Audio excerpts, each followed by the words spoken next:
Bonjour, donc cette année je vais vous faire donc une galette des rois. Cette galette des rois sera composée à la frangipane avec une frangipane et une crème pâtissière. Les deux seront mélangés pour pouvoir mettre à l'intérieur de la pâte feuilletée. Donc il me faudra donc de la poudre d'amande 100 g, du beurre 100 g, du sucre 100 g, un œuf entier. Ça c'est pour la frangipane. Et après donc pour la pâtissière je vais faire avec un demi-litre de lait, avec 50 g de farine, 100 g de sucre et deux œufs et 2 jaunes d'œufs. Voilà. C'est relativement simple, mais il faut le faire. L'objet important dans une pâtisserie, c'est ce qu'on appelle une balance. Pour faire la frangipane, donc je vais prendre 100 g de poudre d'amande. Les sachets font 125, donc il faut que j'en ai 25 g.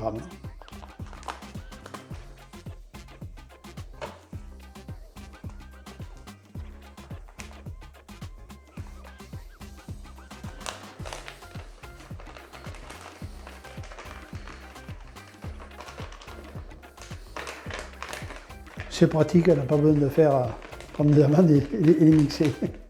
Le beurre, je n'ai pas besoin de le peser puisque sur les tablettes, c'est, comment je peux dire, c'est gradué. Et il me faut un œuf.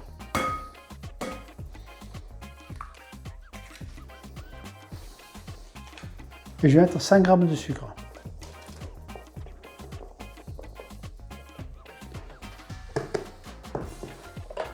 Voilà.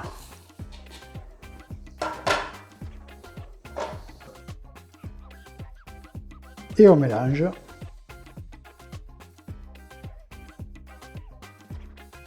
Il faut que le beurre il soit mou pour pouvoir le mélanger, autrement c'est infaisable si c'est trop dur. Là, bon, j'avais sorti à l'avance, il était presque en pommade, donc c'est bon quoi. Là, après, je vais faire une pâtissière, une fois que ça sera bien mélangé. Et la pâtissière, je la mélangerai à ça.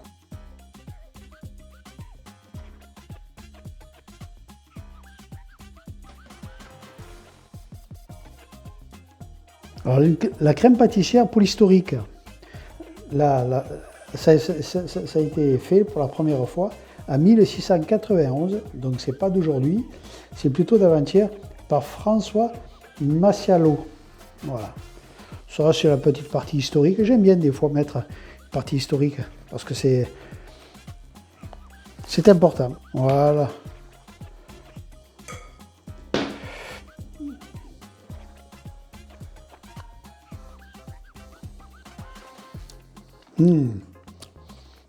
Délicieuse. Je vais y mettre un peu d'amande amère dedans pour forcer le goût.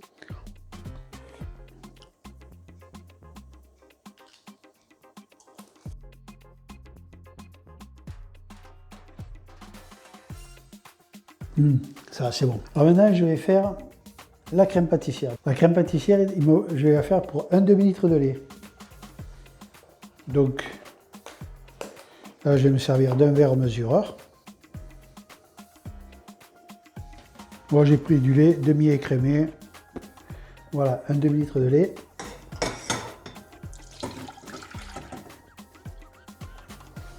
« 100 g de sucre aussi.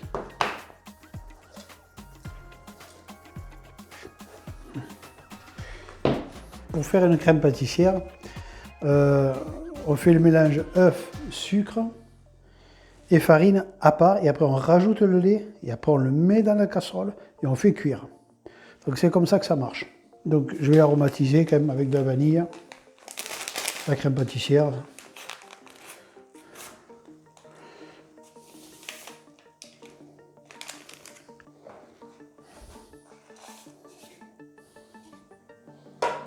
Et farine 50 g. 2 cuillères.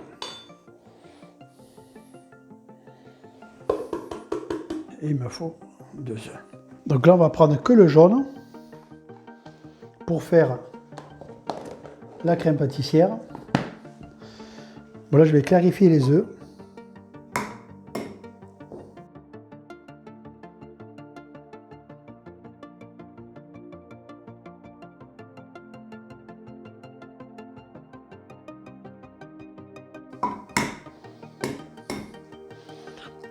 Et les blancs d'œufs, ils sont pour ainsi dire perdus. En général, en pâtisserie, on se sert toujours après des blancs d'œufs, on fait des meringues. Voilà, c'est jamais perdu, quoi.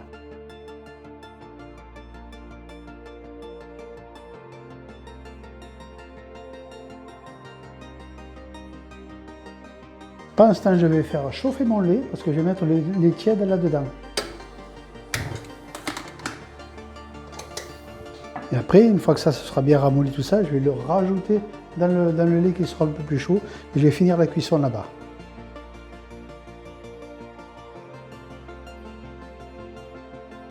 Il faut que le lait il soit tiède parce que autrement ça va cuire les œufs. Ça cuit les œufs, ça coagule. Et après, bien sûr, quand on le met sur le feu, ça n'a plus d'importance puisque la liaison sera faite. La farine aura fait son travail auprès des œufs, donc ça fera aucun souci, quoi.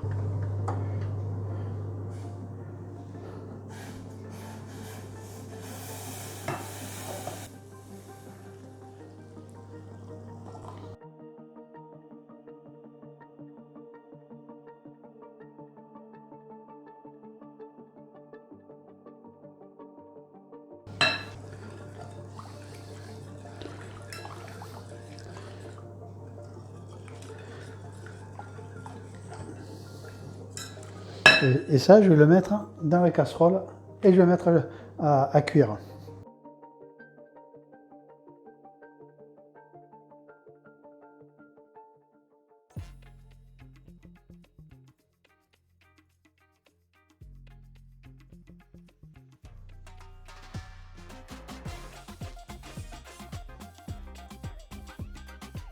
Il n'y a pas besoin d'avoir un gros feu là, qui chauffe comme un malade, c'est pas la peine.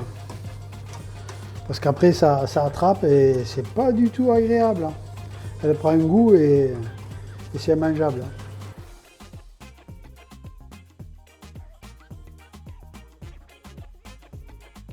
Le petit truc, c'est quand on fait cuire comme ça, quand on verra plus de mousse, normalement c'est cuit.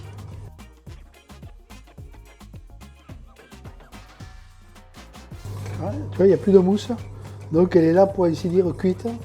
La crème pâtissière, ce qu'il faut faire, c'est qu'il faut la remuer assez souvent pour éviter à ce qu'elle fasse la peau dessus. Alors je vais éviter de remuer, de mélanger ça quand c'est trop chaud.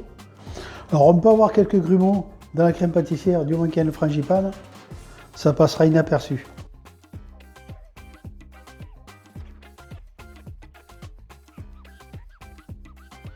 Et on le fait par étapes.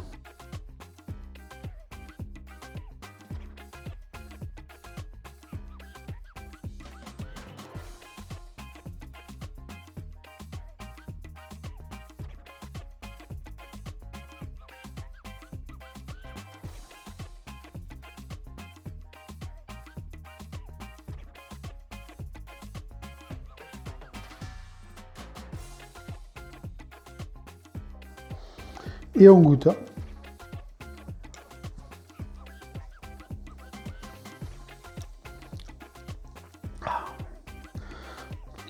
C'est un péché que ce soit aussi bon.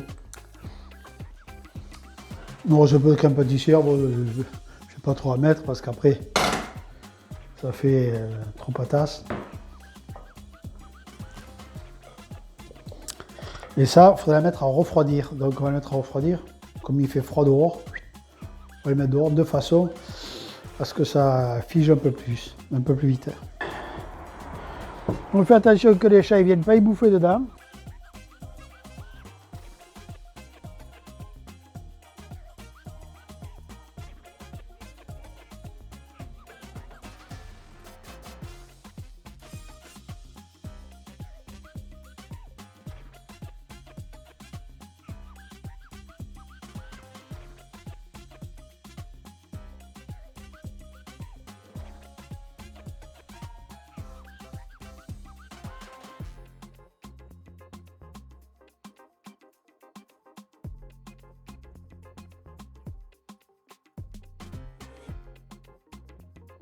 L'appareil, donc il est presque froid, donc c'est pas trop gênant.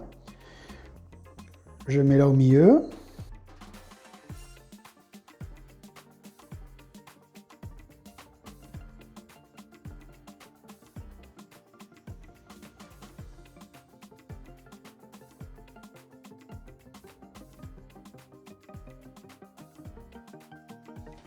On va essayer de garder à peu près 1 cm sur le côté, que l'appareil n'y aille pas dessus.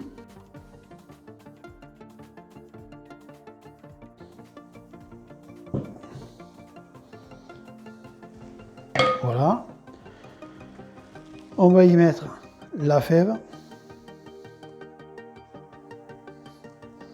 Et je vais mettre une deuxième fève pour la surprise. Alors, pour faire le collage, moi, je vais le faire avec du lait. Des fois, c'est plus rapide, on s'embête moins.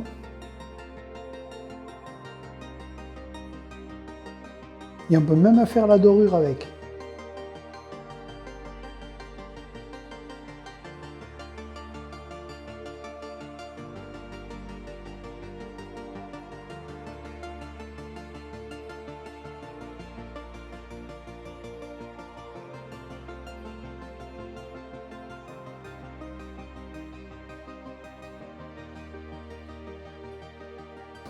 Je mets à chauffer le four 180.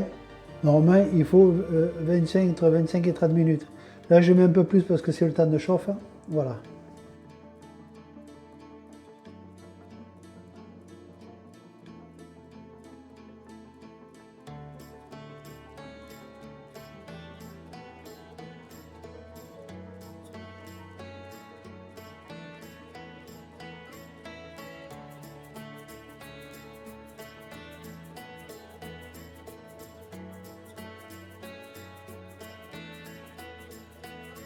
Là, je vais faire la décoration et le collage et la dorure qui va se faire avec le lait. Voilà. Ça marche tout aussi bien que l'œuf. Ce qu'il ne faudra pas oublier, c'est de faire la cheminée. Parce que quand ça va cuire, ça va faire de la vapeur. Cette vapeur, eh bien, au lieu qu'elle parte à droite, à gauche, elle partira là au milieu. Donc, on fait la cheminée. Voilà. C'est un trou. Et là, on peut faire les décorations qu'on veut.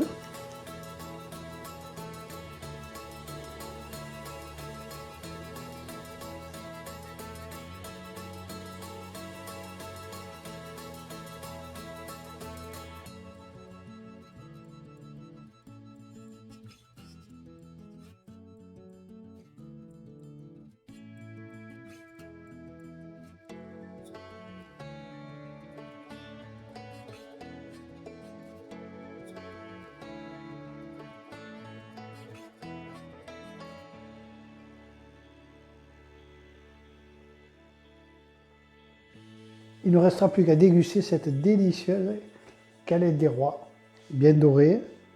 On voit bien que le lait, il a fait son travail. Donc c'est bon. Après, bon, les motifs ne sont pas tous bien sortis, mais ça, c'est pas bien grave. Hein. La cheminée a bien fonctionné. C'est parfait. Il ne reste plus qu'à le refroidisse. Et puis, bonne dégustation à tous. Merci beaucoup d'avoir regardé cette vidéo.